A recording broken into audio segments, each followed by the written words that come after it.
How's it going, everyone? And today I'm going to be bringing you a deck that I've been playing around with, and it's centered around bringing Horus getting out Horus as quick as we possibly can. Now, the first thing I want to go over is the skill that I'm using, and that skill is Bluff Trap.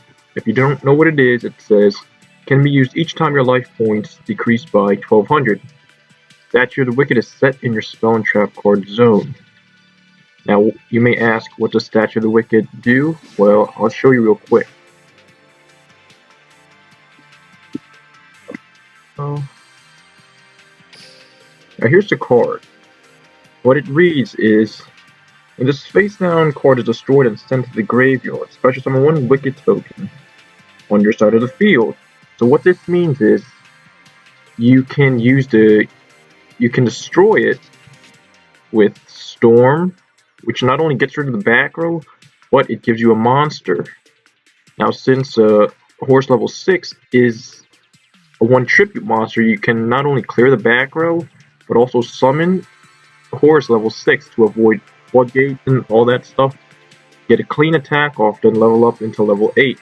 Because I've seen other variants of the deck, such as 3-star Demotion, where you pay 1,000 and then level up. But level up is a dead card if you draw multiple copies. In this deck, Storm will not be, because if you take damage, you can actually use it to blow up your back row and summon the Horus level 6. Now, to support the Horus, what I chose was Sphere Kuriboh. Now, why I chose this? Well, I was going to choose this, an enemy controller, but if I econ take their monsters to tribute my Horus level 6, Horus level 6 would not be able to level up, and I wanted protection, so I chose Sphere Kuriboh as surprise factor. And Mirage Dragon obviously deals with the trap cards, so I basically want to lock down their spell and trap cards. It forces them to use cards such as Mirror Wall, Windstorm, Curse of Anubis early, and it's kind of like a pseudo back row removal. Now, I play one Deep Diver because we need to summon Horus level 6 as quick as possible. I've been in situations where I was unable to get Horus level 6 and just lost because of that. The one Deep Diver is just to get out your Horus and not to top deck level 8 when you draw. This deck heavily relies on making a strong Storm play, so that's why I play Crystal Seer. Not only that, it can also cycle through your deck to see if you're going to draw level 8. You can put it to the bottom and pick up your Storms. Cosmic Cyclone, because you can chain it to Storm and get a full back row wipe. Forbidden Chalice, just for, any effects such as Man-Eater bugs or anything random that could deal with my Horus. Enemy Controller, very versatile card. Sometimes when you go for an econ take play, or sometimes, let's say you have another monster on the field, your opponent chooses not to attack, you can tribute a monster, econ take for game. Storm, obviously, to get rid of back row, to trigger Statue of the Wicked. It just makes the plays, and I'm going to play 3 traps. Mirror Wall for protection, as well as Storm target, as well as to trigger our ability. And Curse of Anubis. Windstorm, pretty self-explanatory. If I'm in a losing situation, these can help save me, and pretty much it. Now, some other things that you can play in the deck, since we don't play a lot of back row, is maybe Revival Jam, as it can help you trigger your Bluff Trap ability. You can try to use maybe one Treeborn Frog. It all depends on you, but so far this is what I've been using, and I really liked it. Now, enough of that, let me go into some replays that I have saved.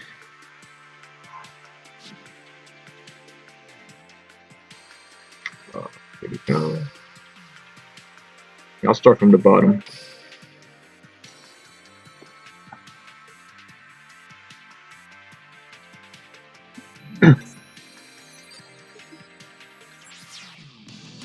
Right now, in this first matchup, I believe this guy was playing a control deck.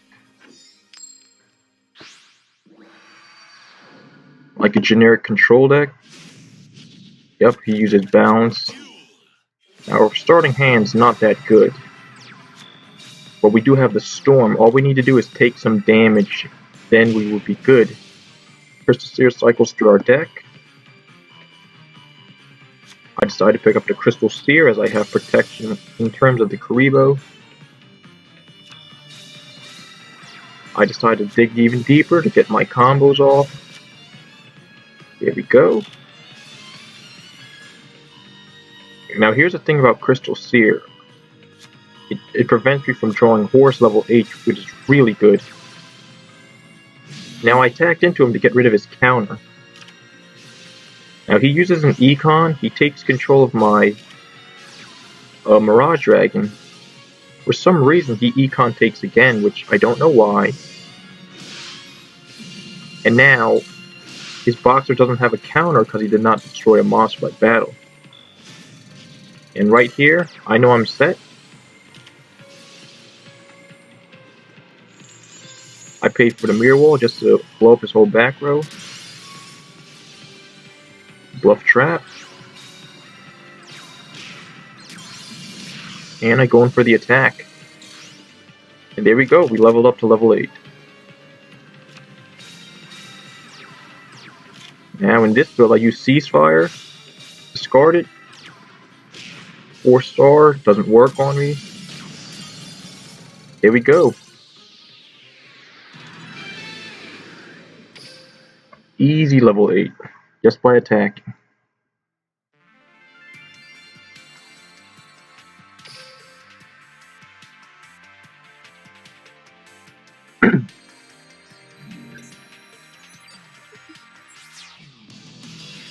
Alright, now in this matchup, I believe we're going up against, I think, Ice Barriers.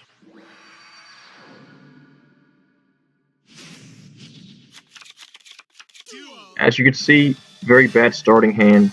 If we have a Storm, we can do something with this.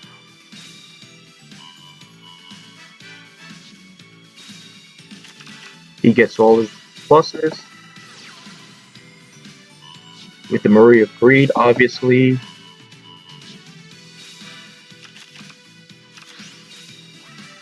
Now he attacks, he triggers our ability.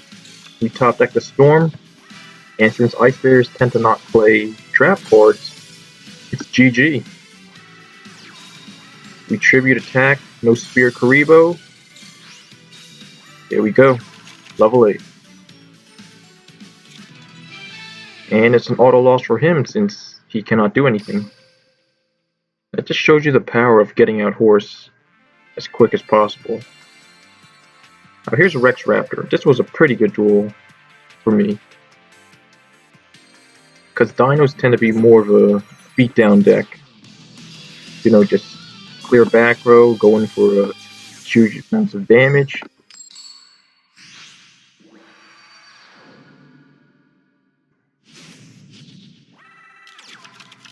Alright, perfect hand.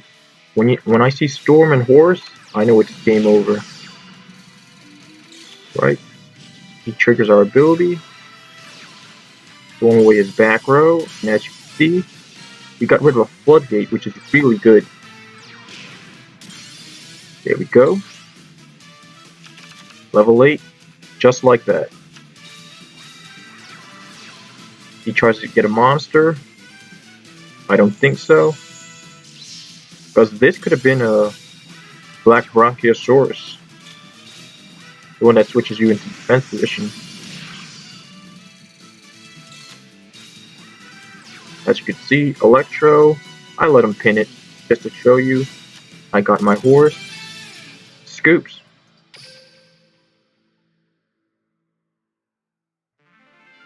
Because if he got out his Black Bronchiosaurus, then I would have been in trouble. Right now, this matchup, I believe, was against Ninjas.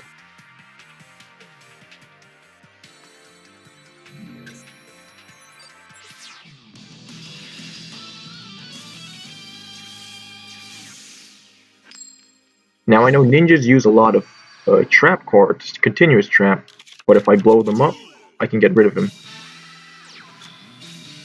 Alright, I attack with my Mirage Dragon just to go in. Does not work. So I just continue to attack. Cosmic Cyclone, the back row. Pretty good pickup. And now I have a Storm, so if he decides to attack me, he should be able to trigger off my Bluff trap. I decided Chalice so that I can have something to tribute for Horus level 6. And here we are, I get my plus.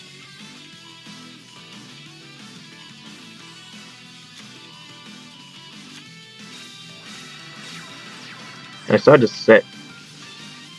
And I use Curse of Anubis. Now I know I'm finished. Now I know he's finished. He activates the Black Dragon, doesn't matter. It's getting blown up anyway.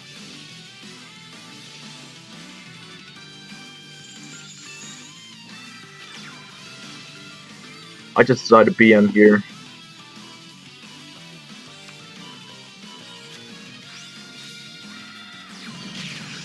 There we go.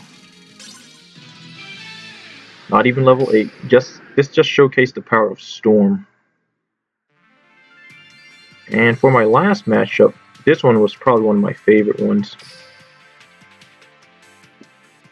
And I believe it was against Gladiator Beast. As we all know, Gladiator Beast is a really good deck, but they rely on their back row. You get rid of their back row, and you pretty much beat them. Because their monsters aren't really high, it's just that their effects are... you're able to recycle their effects.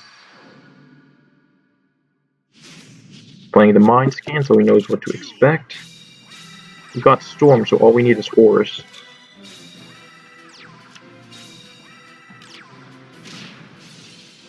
And because of Crystal Seer, we pick up the card we need. There we go. Triggered the ability. For some reason he Murmillos. I don't know why, but I think he's playing. He thinks I'm going for a Lava Golem. Econ take play. Probably not.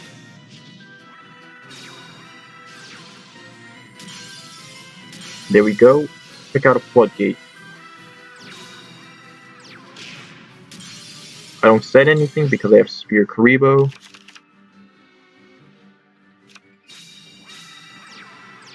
He sets a card. I want to see if this was another Floodgate, so I decided to use Storm. It was this.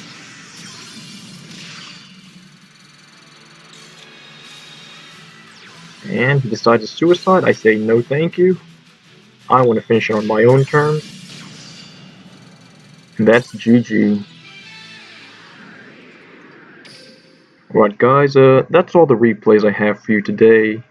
Thank you for watching. Feel free to make your own adjustments to the deck. If you enjoyed, please leave a like, comment, subscribe, and until then, enjoy the rest of your day, man.